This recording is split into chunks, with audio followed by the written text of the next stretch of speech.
Kalau kalian berikan pengembunan pada malam hari, posisinya di perkotaan, maka apa yang terjadi? Tentu kalian sudah mulai bisa membayangkan.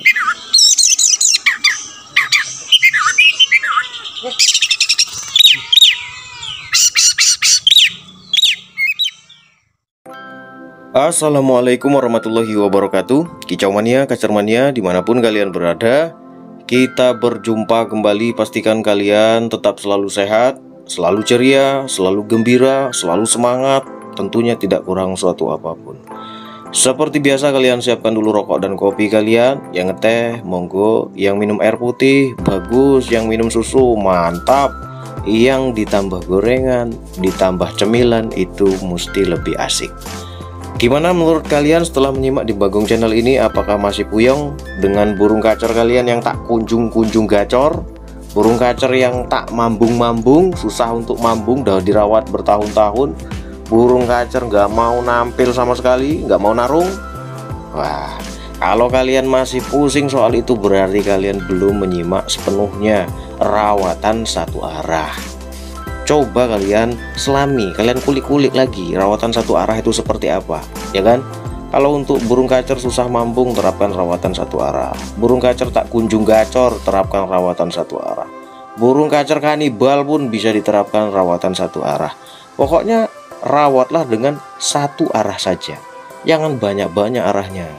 Kalau banyak-banyak kita bingung, ya kan? Satu arah saja kita nggak paham-paham, apalagi 5 arah, 10 arah. Iya kan? Jadi rawatlah dengan rawatan satu arah. Kalau kita ke pasar ya ke pasar aja. Kalau kita itu ke mall ya ke mall aja. Kalau kita mau ke hutan ya ke hutan saja. Kalau kita mau ke sekolahan ya ke sekolahan saja. Nah, kira-kira seperti itu. Kalau mau jemur ya jemur saja. Kalau mau mandi ya mandi saja. Kalau mau pakai ekstra puding ya pakai ekstra puding saja. Kalau nggak pakai ekstra puding ya pakai por saja. Berarti rawatan itu disebut dengan rawatan satu arah. Nah, ketika kalian memberikan perawatan itu, maka permasalahan burung kacer kalian akan tampak oleh kalian. Oh, setelah tak berikan penjemuran, ya kan? Penjemuran, ternyata burung kacer saya itu gacor, koar-koar, bongkar materi. Nah, kemarin tak rawat, mandi jemur, ternyata campur aduk rawatan itu. Jadi ketika diberikan mandi, kemudian dijemur lagi, diberikan mandi lagi, dijemur lagi, hasilnya kosong-kosong. Kalian nggak ketemu-ketemu. Tetapi ketika kalian berikan rawatan satu arah, mandi saja. Jadi seminggu itu mandi saja. Burung kacer buka ekor, koar-koar, disemprit langsung ngobrak. Itu tanda ketemu kan? Nah, selanjutnya seperti apa? Tinggal kalian kembangkan, karena burung kacer kalian yang megang kalian, yang tahu kondisinya pun kalian, tahu kondisi cuaca di tempat kalian ya kalian sendiri, ya kan? Nanti saya kasih, oh ini begini, oh ini begitu saja. Ternyata tempat kalian hujan terus, ya kan? Ternyata di tempat kalian tuh panasnya bukan main. Jadi tinggal kalian kembangkan. Kalau ketika kalian berikan rawatan satu arah, sudah mulai terlihat apa yang kalian inginkan, apa yang kalian cari, maka kalian bisa kembangkan sendiri. Sudah banyak kok teman-teman yang lain mendapatkan manfaatnya. Om, burung kacer saya kemarin itu susah mambung om, ini tak rawat satu arah om, tak berikan penjemuran saja, ternyata ambrol om. Ya berarti kan bagus, ya kan? Om, burung kacer saya itu tak berikan pemandian saja om, ternyata seminggu malah ambrol om bulunya om. Ya berarti kan bagus, ya kan? Burung kalau mambung itu berarti bagus. Kalau burung nggak mau mambung setahun, 2 tahun nggak mau mambung, itu berarti bermasalah, ya kan? Nah, dengan rawatan satu arah ini kalian akan menemukan permasalahannya. Oke, pada kesempatan kali ini saya akan menjawab satu pertanyaan yang ditanyakan sama teman kita. Ini sifatnya sangat umum dan siapa tahu kalian semua membutuhkannya. Silakan kalian simak, silakan kalian pahami. Oke, pertanyaan ini datang dari nama akunnya Indah Yunita Channel. Nah, ini Mbak Indah apa Bang Indah ini? Kayaknya nih Bang Indah nih, karena dia pakai nama akun, kalau nggak istrinya, nama akun pacarnya nih. Om, tolong bahas dong manfaat pengembunan malam buat kacer juga efeknya. Oke, pengembunan malam. Ini yang ditanyakan pengembunan malam. Umumnya pengembunan tuh di pagi hari, ya kan? Jam 4 subuh diembunkan. Ini pertanyaannya pengembunan malam. Saya akan bahas keduanya. Dan tinggal kalian yang mengembangkannya sendiri. Masuk akal sesuai logika atau tidak. Oke? Pengembunan pada malam hari, pada pagi hari, sebenarnya fungsinya sama bagusnya, sama-sama bagus. Tapi harus kalian garis bawahi, bagus kalau dia itu di alam liarnya, di hutan, di pegunungan, pokoknya di daerah yang masih asri, udaranya masih bersih. Antara pengembunan malam dan pagi hari itu akan sangat bagus sekali, bagusnya itu sama. Tapi kalau pengembunan baik malam, baik pagi di perkotaan. Nah, ingat ya, di perkotaan. Kalian tahu sendiri kan di perkotaan itu seperti apa? Ya, polusi udara, debu-debu berterbangan, asap knalpot kemana-mana, ya kan? Udaranya itu udah tercemar. Pada saat malam hari, udara yang tercemar ini akan turun ke bawah. Turun mereka itu. Nah, kalau kalian berikan pengembunan pada malam hari, posisinya di perkotaan, maka apa yang terjadi?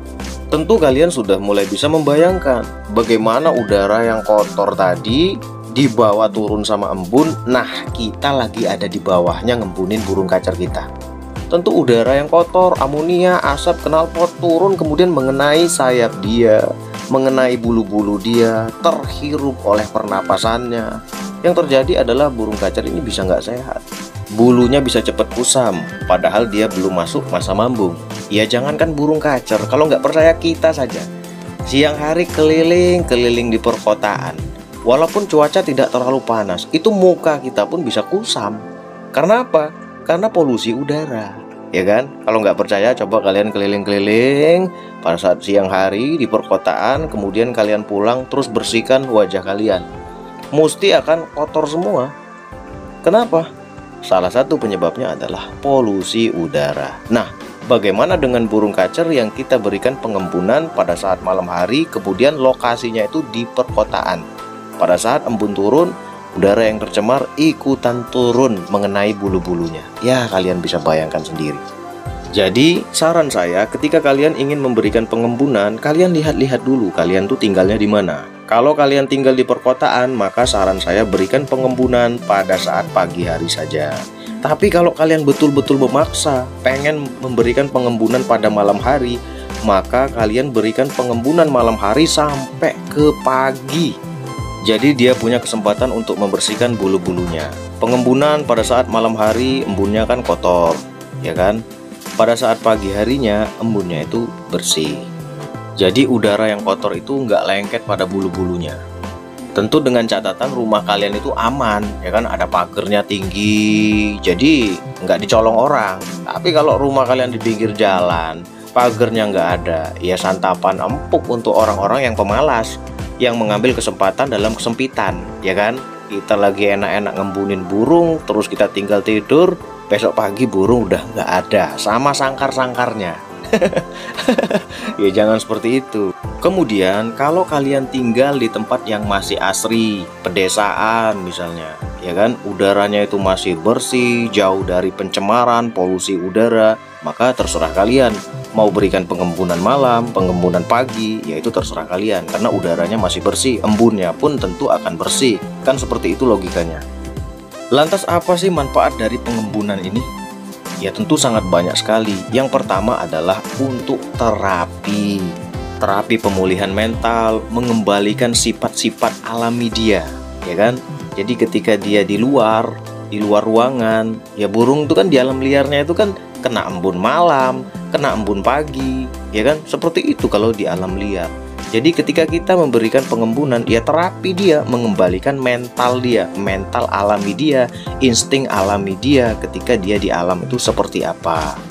Kemudian pengembunan berfungsi untuk meningkatkan volume suara dia. Itu untuk burung kacer kalian tuh suaranya yang kecil-kecil itu, kalian bisa berikan pengembunan. Ditambah lagi kalau burung kacer kalian itu macet, hilang suaranya serak-serak, banyak kan yang seperti itu kan. Serak om, burung kacer saya om, kok suaranya jadi hilang ya om. Nah, itu sangat cocok kalau kalian berikan pengembunan. Nah, kemudian banyak yang bertanya, Om, burung kacer saya tuh kok nggak mau buka ekor ya Om? Dia materian tapi ekornya nggak buka Om. Kalian bisa terapkan terapi pengembunan untuk burung kacer yang susah buka ekor. On tapi nggak buka ekor Om, ya kan? Banyak kan yang seperti itu kan? Silahkan kalian berikan terapi pengembunan untuk burung kacer yang susah buka ekor. Kemudian terapi pengembunan bisa kalian berikan untuk burung kacer yang dijemur saltu, dimandikan juga saltu. Banyak juga yang bertanya ini, Om, burung kacer saya tuh dimandikan saltu Om, dijemur bentar juga saltu Om, gimana Om? Kalian bisa terapkan rawatan pengembunan. Alangkah baiknya kalau pengembunan kalian itu di dalam umbaran. Jadi diletakkan di umbaran, kena embun, itu sangat bagus untuk burung kacer yang suka saltu, dijemur saltu, dimandikan saltu. Tapi dengan catatan rumah kalian itu aman, seperti yang sudah saya jelaskan tadi. Nanti rumah kalian gak aman, kalian taruh burung kacer kalian di umbaran, ya nggak kucing ya orang, ya kan? Jadi harus dipikir dulu, jangan main embun-embun saja. Kemudian selanjutnya burung kacer yang susah untuk dapat birahinya. Ini sangat cocok kalau kalian berikan pengembunan. Burung kacer bodinya besar, kemudian kalian tinggal di tempat yang suhu udaranya panas. Jadi birahinya itu nggak dapat, emosinya meluap-luap, birahi nggak ada, ya kan?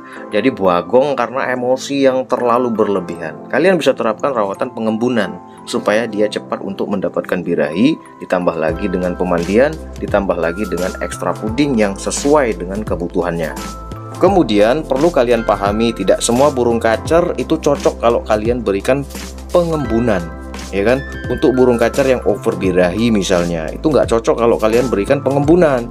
Kemudian burung kacer yang baru lepas bahan, yang masih giras, ya kan, belum beradaptasi dengan lingkungan kita, kemudian kita berikan pengembunan. Ya burung kacer yang biasa di alam kemudian kembali ke suasana alam, ya kapan dia bisa jadi jinaknya, ya kan? Jadi segala sesuatu itu harus kita pahami. Luaskan pemahaman kalian. Jangan cuma merawat saja, tetapi tingkatkan pemahaman kalian. Jadi kita itu bisa memberikan rawatan yang tepat untuk burung kacer kalian, untuk rumahan, apa untuk burung lomba, ya kan? Nggak semua yang menyimak channel YouTube ini ya untuk lomba, tidak. Ada yang cuma sekedar hiasan, pengen denger dia gacor, pengen denger dia bunyi, pengen melihat dia buka ekor di rumah, ya kan? Nggak semua yang menyimak di channel YouTube ini suka ikut lomba, kan seperti itu. Ada cuman yang hobi saja untuk melihara.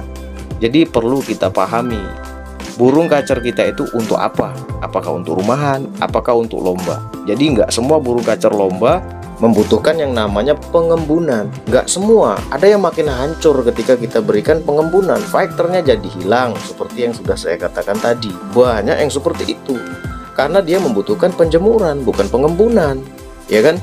Yang harusnya kita itu mendapatkan emosinya, mencari emosinya, malah kita turunin emosinya dengan pengembunan. Salah satu fungsi pengembunan juga bisa meredam emosi. Ya kapan dia bisa tempur, kapan dia bisa ngamuk di gantangan, ya kan? Kapan dia bisa jadi ganas, kan seperti itu logikanya. Jadi tinggal kita yang menyesuaikan kebutuhannya. Kita bisa melihat kok hasil dari pengembunan itu seperti apa di burung kacer kita. Oke ya, silahkan kalian pahami, silahkan kalian cerna, ambil yang baik, buang yang jelek. Kalau nggak sesuai dengan logika kalian, ya nggak usah diambil. Tapi kalau menurut kalian masuk akal, sesuai dengan logika, ya silahkan kalian terapkan. Oke, semoga info ini bermanfaat. Wassalamualaikum warahmatullahi wabarakatuh.